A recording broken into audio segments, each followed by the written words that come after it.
Halo, selamat pagi semua.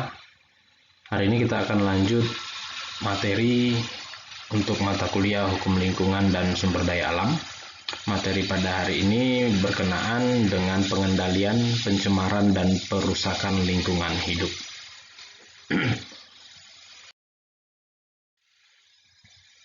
Cakupan pengendalian pencemaran meliputi 3 poin. Yang pertama adalah pencegahan, kedua penanggulangan, dan yang ketiga adalah pemulihan.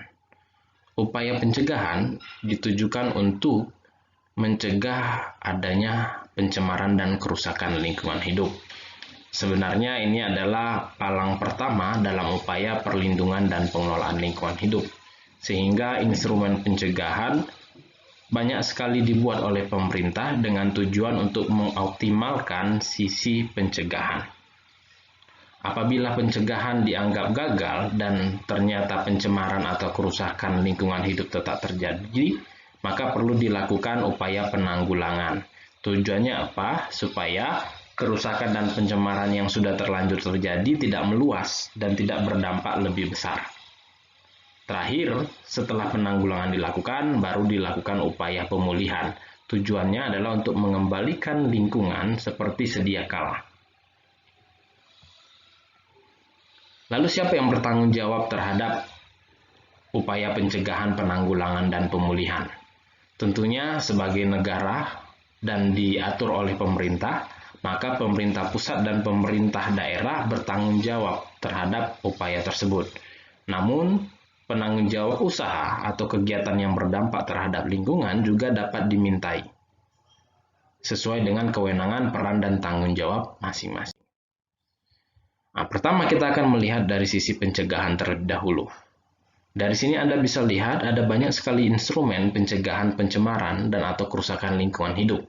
Dimulai dari KLHS, tata ruang, baku mutu lingkungan hidup, kriteria baku kerusakan lingkungan hidup, AMDAL, UKL, UPL, perizinan, instrumen ekonomi lingkungan hidup, peraturan perundang-undangan berbasis lingkungan hidup, anggaran berbasis lingkungan hidup, analisis risiko lingkungan hidup, audit lingkungan hidup, dan instrumen lain yang suatu saat nanti dianggap perlu dan dibutuhkan guna upaya pencegahan, pencemaran, dan kerusakan lingkungan hidup.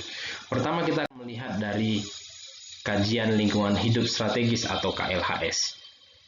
Kajian lingkungan hidup strategis adalah rangkaian analisis yang sistematis, menyeluruh, dan partisipatif untuk memastikan bahwa prinsip pembangunan berkelanjutan telah menjadi dasar dan terintegrasi dalam pembangunan suatu wilayah dan atau kebijakan, rencana, dan atau program. Nah, beberapa prinsip yang termuat dalam KLHS ini menjadi penting karena ini adalah amanat dari perjanjian internasional atau kesepakatan-kesepakatan internasional yang pernah diikuti oleh Indonesia. Lalu mengapa KLHS ini dianggap perlu? Karena dengan adanya kajian lingkungan hidup strategis dapat dipastikan manfaat dari pembangunan. Sederhananya, apabila pembangunan yang akan hendak dilakukan dinilai kurang bermanfaat, maka pembangunan tadi hendaknya ditolak oleh pemerintah.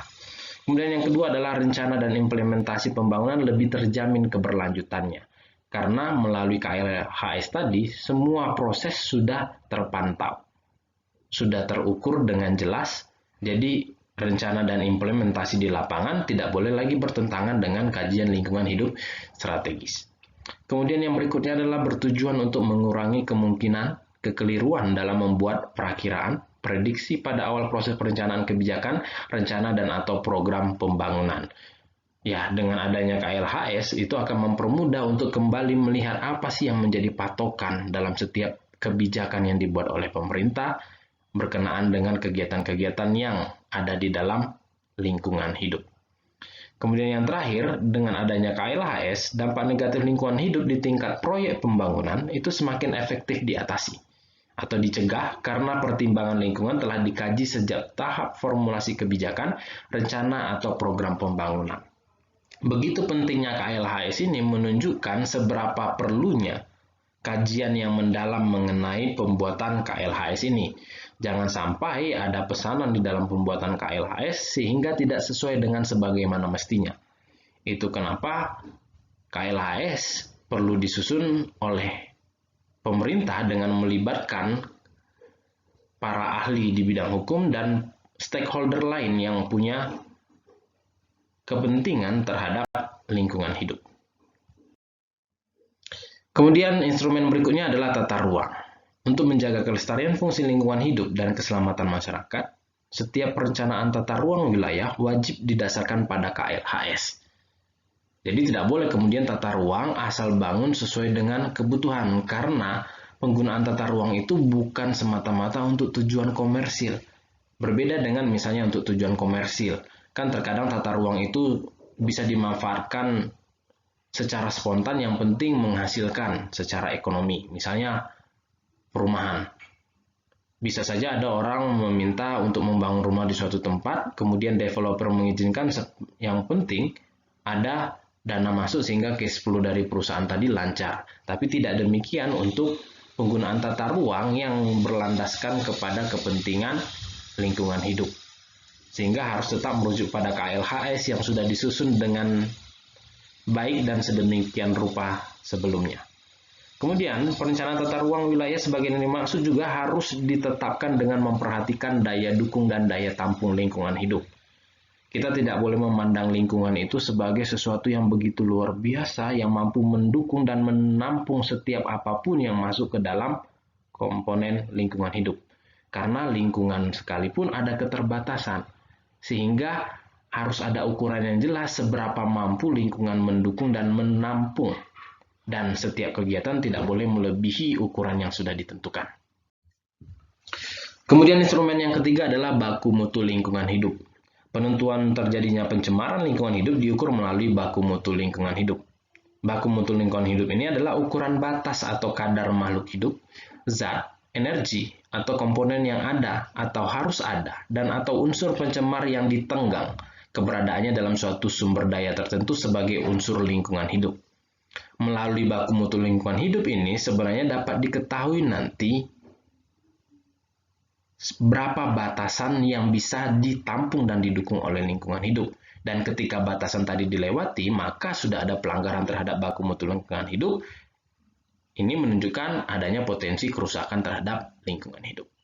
Baku mutu lingkungan hidup itu meliputi juga baku mutu air, baku mutu air limbah, baku mutu air laut, baku mutu udara ambien, baku mutu emisi, baku mutu gangguan, dan baku mutu lain yang suatu saat nanti dianggap perlu, penting sesuai dengan perkembangan ilmu pengetahuan dan teknologi. Klausul ini sebenarnya tujuannya adalah supaya tidak kemudian membuat peraturan mengenai baku mutu lingkungan hidup ini menjadi terbatas, sehingga sisi progresivitas hukumnya dapat terjaga. Hukum kan hendaknya bukan reaktif, tapi proaktif. Kemudian instrumen berikutnya adalah kriteria baku kerusakan lingkungan hidup. Untuk menentukan terjadinya kerusakan lingkungan hidup, ditetapkan kriteria baku kerusakan lingkungan hidup.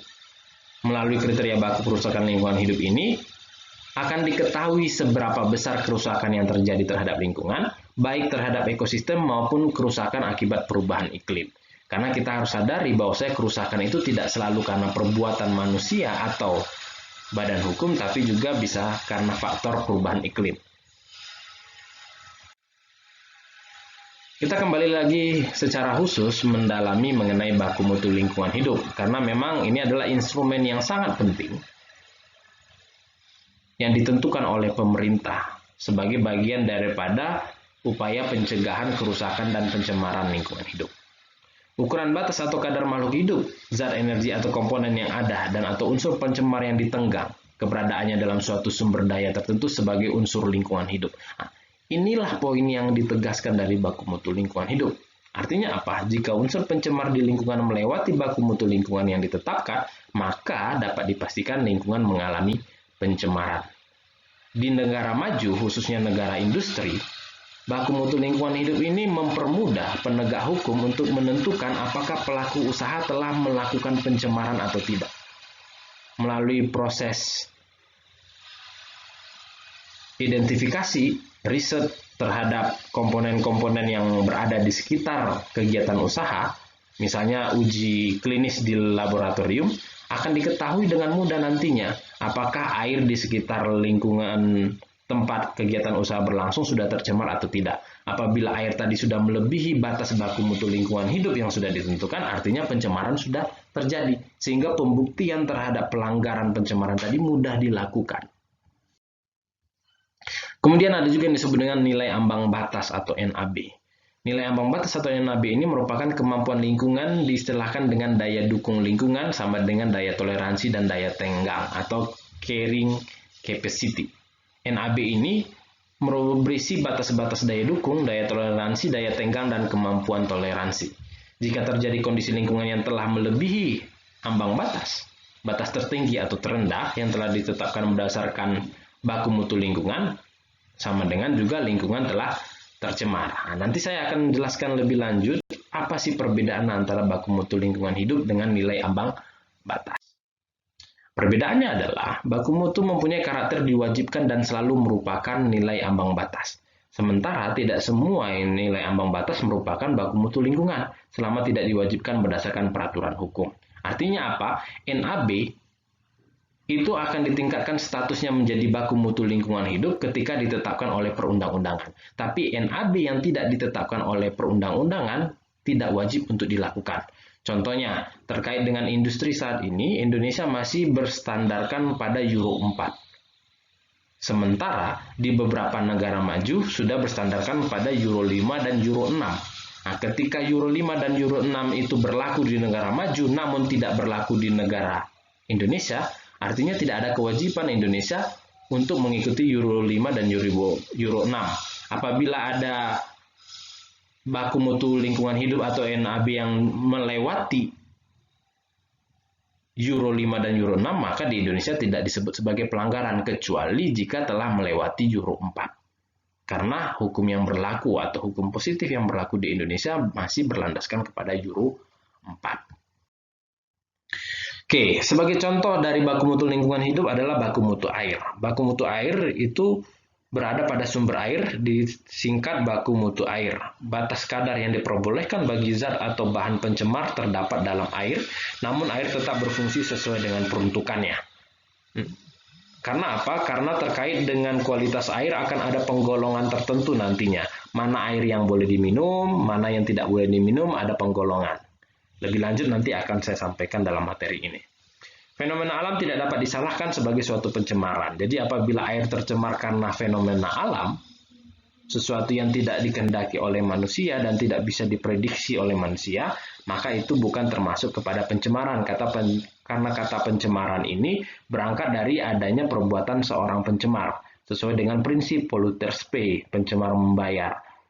Kalau kemudian lingkungan tercemar karena fenomena alam, maka siapa pencemarnya? Apakah kemudian alam itu dianggap sebagai pencemar dan dimintai pertanggungjawaban? Tentu tidak bisa. Kemudian pencemaran ini dapat disebabkan oleh limbah industri, perumahan, pertanian, rumah tangga, industri, dan penangkapan ikan dengan menggunakan racun. Namun tidak terbatas kepada perbuatan-perbuatan yang dimaksud di sini. Ada banyak perbuatan lain yang dapat saja mencemari lingkungan hidup. Berikut adalah penggolongan air sebagaimana yang saya sudah singgung tadi. Pada umumnya air digolongkan atas 4 penggolongan. Kelas 1 atau disebut juga kelas A, yaitu air yang peruntukannya dapat digunakan untuk air baku, air minum, dan atau peruntukan lain yang mensyaratkan mutu air yang sama dengan kegunaan tersebut. Yang kedua, kelas 2 atau kelas B, yaitu air yang peruntukannya dapat digunakan untuk prasarana atau sarana rekreasi air, pembudidayaan ikan air tawar, peternakan, air untuk mengairi pertamanan, dan atau peruntukan lain yang mensyaratkan mutu air yang sama dengan kegunaan tersebut. Kemudian kelas 3 atau C, yaitu air yang peruntukannya dapat digunakan untuk pembudidayaan ikan air tawar, peternakan, air untuk mengairi pertamanan, dan atau peruntukan lain yang mensyaratkan mutu air yang sama dengan kegunaan tersebut. Dan golongan yang terakhir, yaitu kelas 4 atau kelas D, adalah air yang diperuntukkan dapat digunakan untuk mengairi pertamanan, dan atau peruntukan lain yang mensyaratkan mutu air yang sama dengan kegunaan tersebut. Oke, sebagai contoh saya memberikan data hasil analisa kualitas air Ciliwung di Attawun. Data ini saya peroleh dari website resmi Dinas Lingkungan Hidup Jawa Barat. Anda bisa melihat di paling bawah status mutu air masuk ke dalam golongan D, cemar berat, dengan storage-nya minus 86. Artinya, air tersebut tidak bisa dipergunakan selayaknya air dengan golongan 1 atau A, yaitu untuk konsumsi air minum. Oke, selanjutnya baku mutu limbah cair, yaitu batas kadar yang diperbolehkan bagi zat atau bahan pencemar untuk dibuang dari sumber pencemaran ke dalam air pada sumber air, sehingga tidak mengakibatkan dilampauinya baku mutu air. Dari sini sebenarnya Anda bisa melihat bahwasanya limbah itu boleh saja dibuang, tapi limbah tadi tidak boleh sampai pada mencemari air. Karena itu ada batasan limbah tertentu yang dapat dibuang kepada media pembuangan. Jika sudah melebihi tentunya akan mencemari air. Kemudian baku mutu udara ambien, yaitu batas kadar yang diperbolehkan bagi zat atau bahan pencemar terdapat di udara, namun tidak menimbulkan gangguan terhadap makhluk hidup, tumbuh-tumbuhan, dan atau benda. Kita harus sadari bahwasanya memang setiap kegiatan industri dan penggunaan kendaraan, baik itu motor ataupun mobil, akan menghasilkan polusi. Tapi pada tingkat tertentu, polusi tadi tidak dianggap sudah melanggar baku mutu udara ambien, namun jika sudah melebihi, itulah yang dianggap sebagai pelanggaran terhadap baku mutu udara ambien. Sehingga ada ukuran tertentu yang sudah ditentukan. Jika sudah melewati ukuran batas maksimum tadi, maka itulah yang disebut dengan pelanggaran terhadap baku mutu udara ambien. Oke, selanjutnya adalah baku mutu udara emisi. Batas kadar yang diperbolehkan bagi zat atau bahan pencemar untuk dikeluarkan dari sumber pencemaran ke udara, sehingga tidak mengakibatkan dilampauinya baku mutu udara ambien. Lalu ada juga baku mutu air laut, yaitu batas atau kadar makhluk hidup, zat, energi, atau komponen lain yang ada atau harus ada, dan zat atau bahan pencemar yang ditenggang adanya dalam air laut. Kurang lebih perspektifnya sama. Ketika melebihi, maka sudah masuk kepada pencemaran. Namun jika belum melebihi, maka masih dianggap sesuai dengan peraturan perundang-undangan yang berlaku. Kemudian, bagaimana dengan manfaat penentuan BML ini atau baku mutu lingkungan? Manfaatnya adalah sebagai sarana penentuan atau pengontrolan terjadinya pencemaran atau kerusakan lingkungan hidup. Dengan adanya BML ini sebenarnya akan mudah dikontrol apabila ada potensi pencemaran sudah mulai mendekati maksimal BML, maka tindakan segera harus dilakukan oleh pemerintah untuk membatasi pencemaran supaya tidak melebihi batas yang sudah ditentukan. Jadi BML ini memang menjadi alat pengendalian dampak lingkungan. Dengan BML ini, kita bisa ketahui kualitas lingkungan hidup dan kualitas buangan atau limbah yang diizinkan untuk dibuang ke media lingkungan hidup. Sebagaimana tadi yang sudah saya sampaikan, misalnya terkait dengan sungai tadi yang kategorinya D, berarti sudah terukur, sudah tercemar berat.